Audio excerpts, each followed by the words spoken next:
Hola, mi nombre es Laurena Mi González Durón y en este trabajo, que es nuestro Producto Integrador de Aprendizaje, el PIA, vamos a hablar sobre los 10 temas que vimos durante el semestre.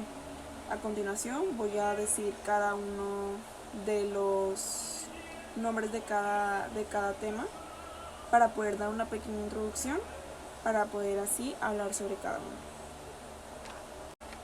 El primer tema es la filosofía y la ciencia. En el primer tema se habla más que nada sobre el origen de la filosofía y la evolución de esta. Hablamos así también en otro tema sobre el conocimiento doctrinal y el objeto de este mismo. En el tema 3 se habla sobre la estructura de la norma, sus conductas sociales, y así se divide en dos, que serían las normas sociales y las normas privadas. En el tema 4 se habla sobre las categorías fundamentales de la filosofía jurídica, donde aquí hablamos de la relación externa del mundo del ser y del deber ser, que este sería el tema 4. En el tema 6 hablamos entre el tema de relaciones entre poder y derecho. Y en el tema 7 se habla entre la persona y Estado. En el tema 8 sobre el derecho natural. El tema 9 sería el tema de la justicia, y el tema 10, que es un tema un poco largo, que sería la naturaleza y fines de las técnicas de elaboración, interpretación y aplicación del derecho. Ahora, ya terminando de poder decir todos los nombres de los temas, hablaremos del tema 1. El primer tema que vamos a hablar pues será el primero, que es la filosofía y la ciencia. Lo primero que para empezar este tema sería dando la definición de la filosofía, que la filosofía es una disciplina académica que incluye las principales reflexiones y sistemas de pensamiento en torno a las grandes preguntas que inquietan al ser humano. El origen y la evolución de la filosofía tuvo por objeto las representaciones. En este tema intentaré dar los puntos más importantes de este tema, ya que pues es un tema muy extenso, bueno, creo que todos, pero intentaré dar lo más resumido, como que la filosofía humanista es la representación moral, así también como que Aristóteles es el fundador de la lógica, y este mismo es quien clasifica las ciencias en 4 disciplinas, que la primera son las poéticas, las prácticas, las teorías y teología.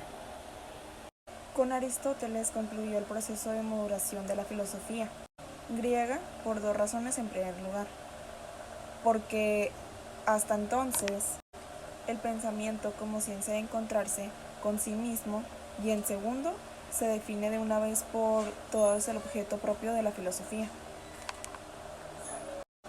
La filosofía se puede definir como la consideración reflexiva.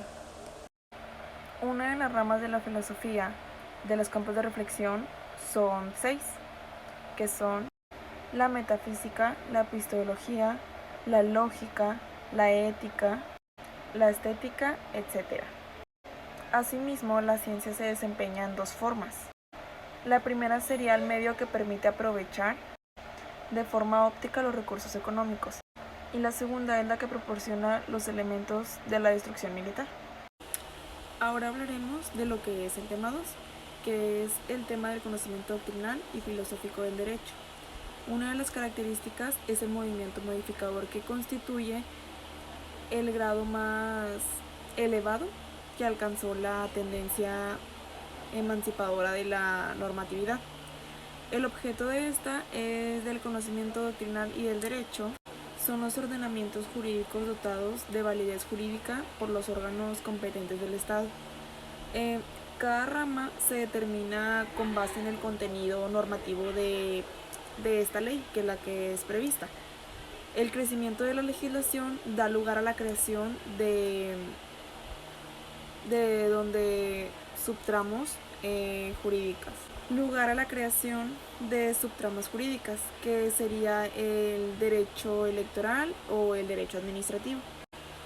En lo que viene siendo la crítica del conocimiento doctrinal del derecho, es que en la realidad se reduce por completo por proposiciones normativas y las observaciones reales contrastadas solo caben como comentario del margen de un sistema lógico, que este no puede asimilarse dentro de su estructura.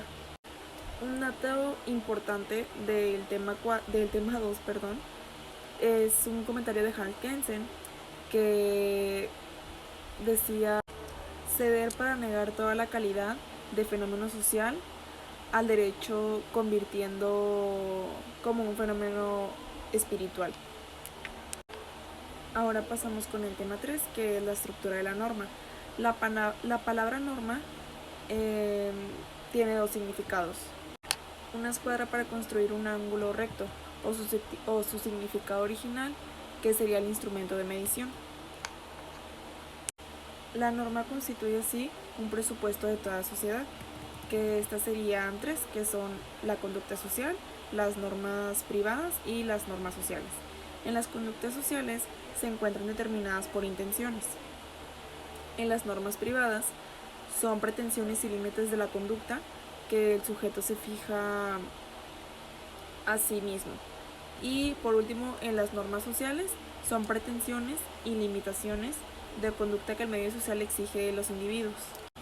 En la estructura objetiva de la norma se dice que un hecho social se reconoce en el poder de coerción externa que ejerce un hecho social, que este es el aspecto funcional de un sistema normativo institucionalizado. Después hablamos sobre las normas y proporciones normativas, que al principio de la evolución social, el sistema normativo se manifiesta como un ordenamiento real, que este es consolidado habitualmente. En las reglas técnicas se prescriben pautas de conducta, pero no ligadas a un deber, y las normas prescriben deberes, que si no se acatan, dan lugar a la aplicación de una sanción. Ahora hablaremos del mundo real y el mundo material, que este es la reposición normativa, que es una situación de hecho, y esta lleva a una proposición normativa, que es una obligación de facultad jurídica. La sanción representa un elemento esencial, importantísimo, que es en la relación en el supuesto jurídico. Como criterios para la contratación circulante o ilícito, debe mencionar que son tres. El primero es el hecho de que la facultad valorativa se fomenta en una ley.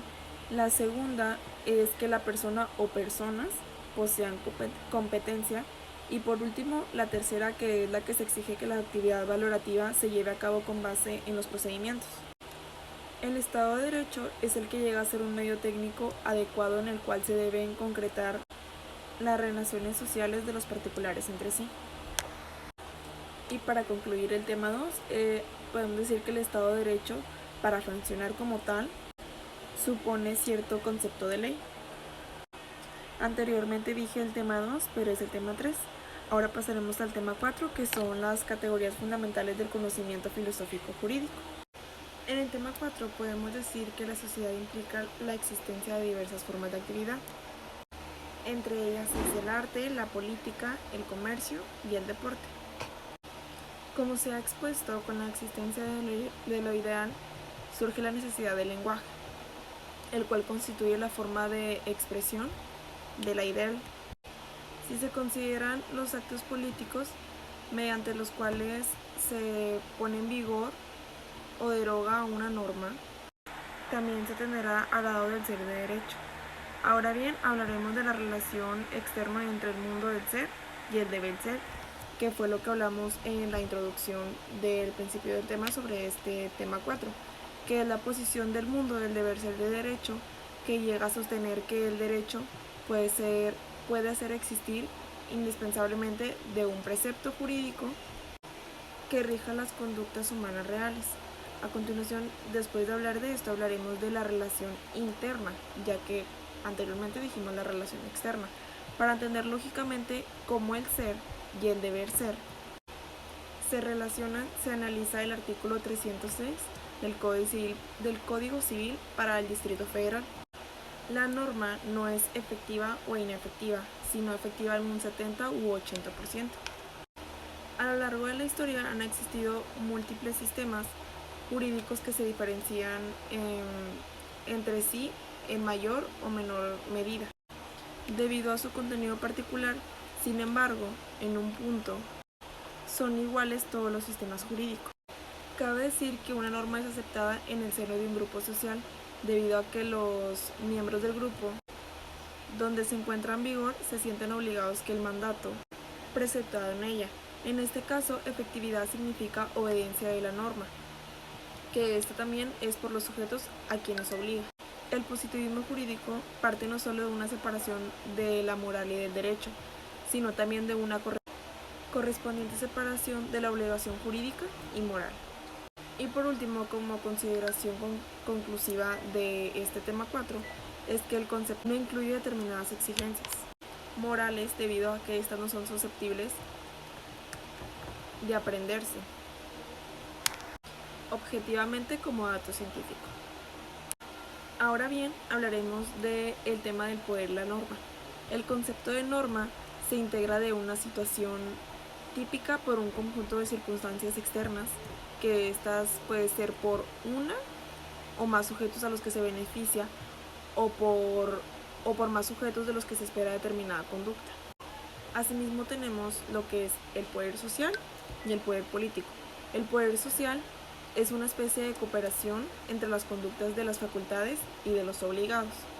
Y el poder político es la capacidad de que un grupo de personas posee para actuar. En lo que es el tema de la legitimidad, que viene siendo este mismo tema, todo poder tiende necesariamente a legitimizarse, que este constituye un modelo psicológico que son de carácter racional y que se apela a la creencia en la validez del derecho que regula las relaciones manda-obediencia. El poder es un fenómeno externo que satisface las necesidades efectivas y el derecho es un sistema normativo que cuenta con un conjunto de órganos especiales.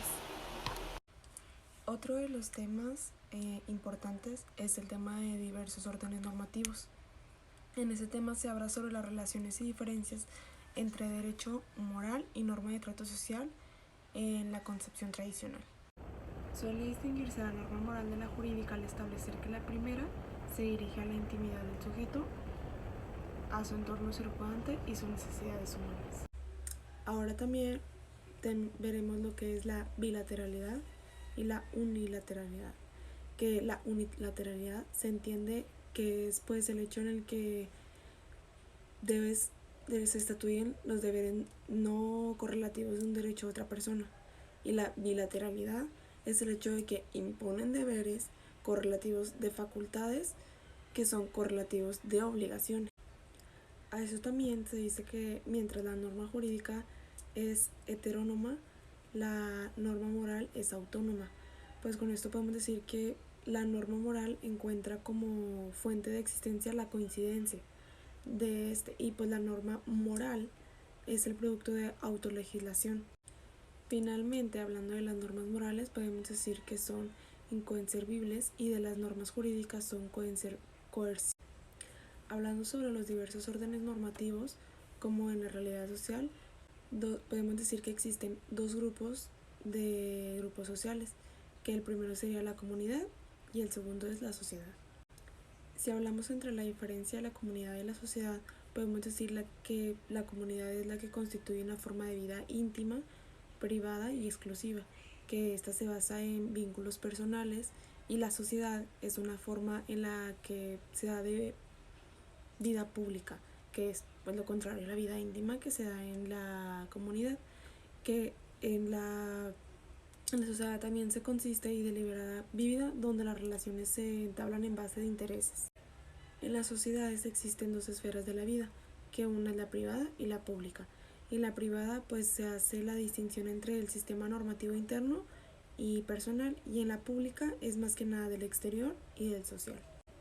Y para concluir este tema podemos dar algunos ejemplos comunes de normas de trato social, que estos incluyen 8 puntos, que el primero es saludar, el segundo respetar el espacio personal, el tercero es escuchar atentamente, el cuarto es no interrumpir, el 5 es usar un lenguaje apropiado, el sexto es ser puntual, el séptimo es mostrar gratitud y por último es ser empático. Ahora que ya acabamos con el tema 5, había adelantado anteriormente un pedazo del tema 6, pero me brinqué al 5 sin querer. Y para seguir con el tema 6, podemos hablar sobre la ruptura del diálogo filosofía-derecho, que esta es una de las razones más importantes que han contribuido a tal separación, que consiste en que la diferida ruptura consiste en un distanciamiento entre las dos disciplinas consecuencias de la corrosiva especialización que en todos los campos se ha consentido que se ha hecho la aparición.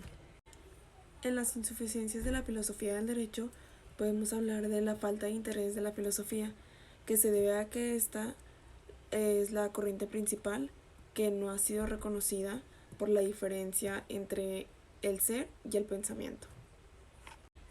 Si hablamos sobre la propuesta de la teoría del derecho, se puede decir que la teoría del derecho se analiza lo que es la realidad jurídica utilizando los resultados de disciplinas no jurídicas. En este, pues, más que nada integrándolos en un sistema coherente, que este puede ser la sociología jurídica, la lógica jurídica, la cibernética jurídica y la psicología. La proposición normativa es un hecho bruto, que se habla de que el positivismo es una versión original que se reconoce que es el objeto de la ciencia jurídica, que es el conocer de modo sistemático el derecho vigente en la unidad política. En la naturaleza de la filosofía del derecho se puede utilizar como conclusión a esto como que es el resultado que surge en las obras filosóficas. Es más que nada como un proceso reflexivo. En este tema también se habla sobre la normatividad y que consiste en el suponer que el derecho es una ciencia normativa, entendido como una ciencia que no se apoya a factores psicosociales. Esta misma es despersonalizada o reducida como producto terminado de esta misma forma. En las clasificaciones duales podemos decir que se divide en dos, que son las ciencias naturales y las ciencias espirituales. Y aquí es donde vamos a la clasificación dividida en tres presupuestos que surgen ambermas. Estas tres son las que vienen siendo empírico-analista, histórico-hermenéuticas y sistemáticos de la conducta. La teoría de la ciencia consiste en fijar las bases para establecer una relación auténtica entre sujeto y objeto, esto a fin de alcanzar una superación en una unidad común, que esta sería la razón. Según Heller, el poder del Estado se manifiesta en tres formas. El primero es el poder objetivo de la organización, el segundo el poder subjetivo sobre la organización y por último el poder subjetivo pero en la organización. Y ya por último, para terminar con ese tema, en ese tema vimos cuatro formas de gobierno. El primero sería la monarquía, el segundo sería la democracia, el tercero sería la república y por último la dictadura. Voy a definir cada uno de estos cuatro tipos de gobiernos, que el primero sería la monarquía. Este es el poder político que está concentrado en marcos de un monarca. El segundo, que habíamos dicho que era la democracia, esta es una forma de gobierno en la que el poder político es ejercido por el pueblo. El tercero, que es la república, es el que reside en el pueblo o en sus representantes elegidos, que es más que nada un lugar de estar concentrado en una sola persona. Y por último, hablando de la dictadura, podemos decir que este se concentra en manos de un solo individuo. Ya que hemos terminado con el tema 6, a continuación hablaremos del tema 7, que se habla sobre persona y Estado. De este podemos decir que el poder público se encarga de reprimir las conductas prohibidas y garantizar el resarcimiento de las mismas, que estos serían los perjuicios causados por las conductas no permitidas. En la evolución del ser humano, la libertad se manifiesta de tres maneras. La primera sería la instintiva, la segunda el impuesto y la tercera sería la racional. El problema de la libertad está vinculado principalmente a la estructura social en un conjunto. Las declaraciones de derecho antigubernamentales se apoyan en lo que Carl Smith denominó como principio de distribución y tienen como sujeto al ser humano en cuanto tal, independientemente de cualquier característica física. A esto también se le puede decir que los derechos subjetivos negativos no se renuevan o se encuentran plasmados como tal en las leyes. A raíz del movimiento codificador, es influenciado en cierta medida por la filosofía justnaturalista, que es de la Ilustración. Esta se creía que la realidad social se podía hacer completamente enmarcada dentro de las leyes jurídicas sin restricciones y que estas leyes tenían el poder automático de cambiar la realidad social. Con esto concluimos lo que es el tema 7, para avanzar al tema 8, que sería hablar sobre el derecho natural. De esta podemos hablar que proviene de la corriente sofística griega, que son a mediados del siglo V a.C., en un planeamiento original que se entendió por concepto de derecho natural a aquello que es justo por su propia naturaleza. El concepto de derecho natural tiene diferentes acepciones de cada una, de las cuales se deriva de una teoría específica que sería del derecho natural. El primero podemos dividirlo en dos incisos, que sería el derecho natural en sentido común y el segundo sería el derecho natural en sentido formal. Y por último, que sería el inciso C, sería el derecho natural en sentido amplio. El derecho positivo es una corriente filosófica que afirma que todo conocimiento deriva de alguna manera de la experiencia, la cual se puede respaldar por medio del método científico. Ahora mencionaré una de las principales escuelas del positivismo, que entre ellas estaban los glosadores, la gran compilación justiniana, la escuela exegética y Savigny y la escuela histórica. En este orden de ideas, la historia es que todo el ser humano, dentro del cual se debe entender cualquier fenómeno social, que este es desde luego el derecho. Así pasamos ya casi por último al que es el tema 9, que es el tema de la justicia. La justicia distribuida se encuentra representada por principios reguladores de la distribución o el dinero de otras razones divisibles de la comunidad. El bien común básicamente se refiere a algo que persiste, que es bueno o que es beneficio para todos los integrantes de una sociedad. A la seguridad jurídica le pertenecen lo que son tres elementos. El primero sería el sistema general del sistema jurídico, considerando en su conjunto lo que viene siendo el segundo, que es el significado general de las principales proposiciones normativas que se integran en el sistema, que por último se va al tercero, que son las decisiones que la actividad formará en cada caso, a lo que vamos por lo que es la seguridad jurídica. Esta es la que implica ciertos presupuestos, los cuales no puede existir. Finalmente, la seguridad jurídica requiere como presupuesto la existencia de un poder jurídico, organizado conforme a derecho e institucionalizado en forma de órgano estatal. Ahora bien, habría por qué preguntarse por qué las funciones que cumple el derecho ha de tratar de instaurar un relativo orden en una determinada sociedad donde no se pretende sostener que el derecho establecido sea siempre funcional y legítimo, aunque eso obviamente sería lo deseable. A lo que con eso terminamos el tema 9 para pasar por lo que es el final del tema, que es el tema 10, que este era el que es un tema un poco más extenso, ya que se habla sobre la naturaleza y fines de las técnicas de elaboración, interpretación y aplicación del derecho.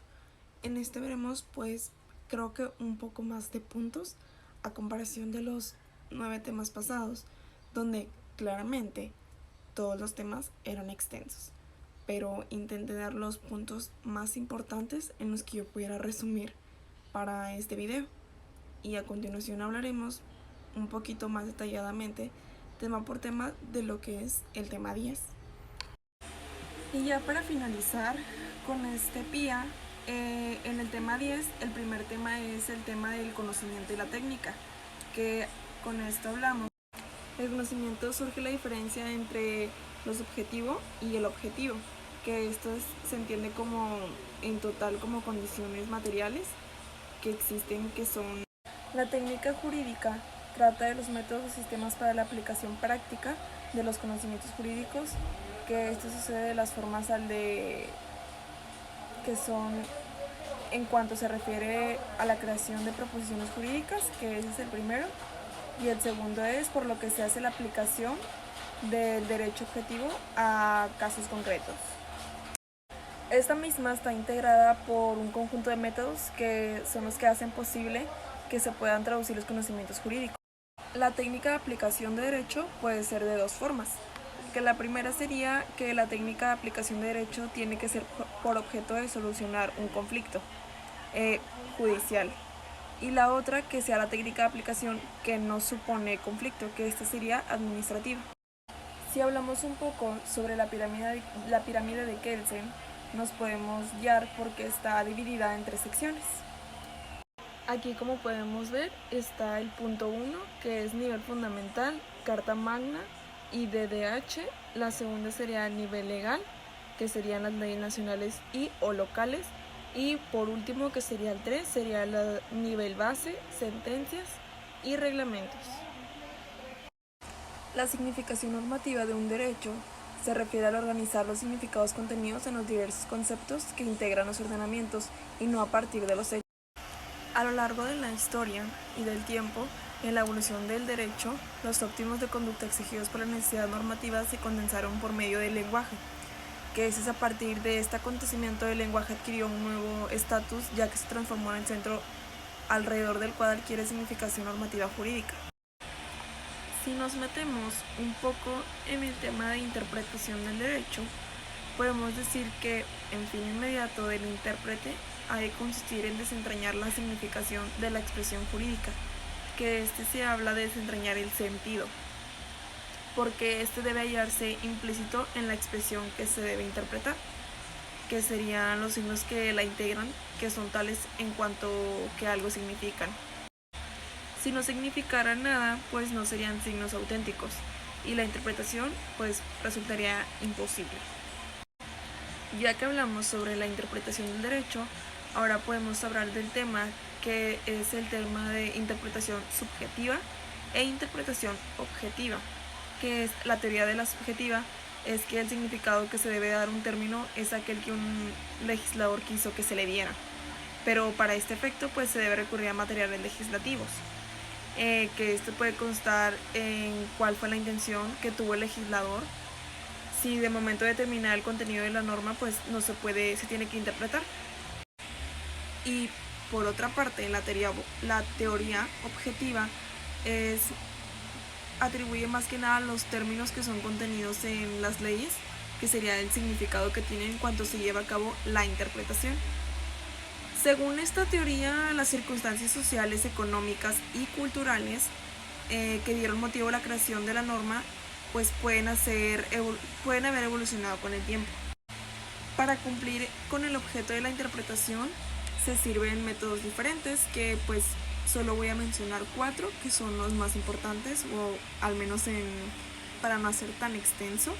Sería la interpretación con base en el texto de la ley, la interpretación relativa a la conexión en el sentido de las disposiciones legales, la interpretación que atiende el objeto de la ley, y por último, la interpretación que se atiende al surgimiento histórico de la ley.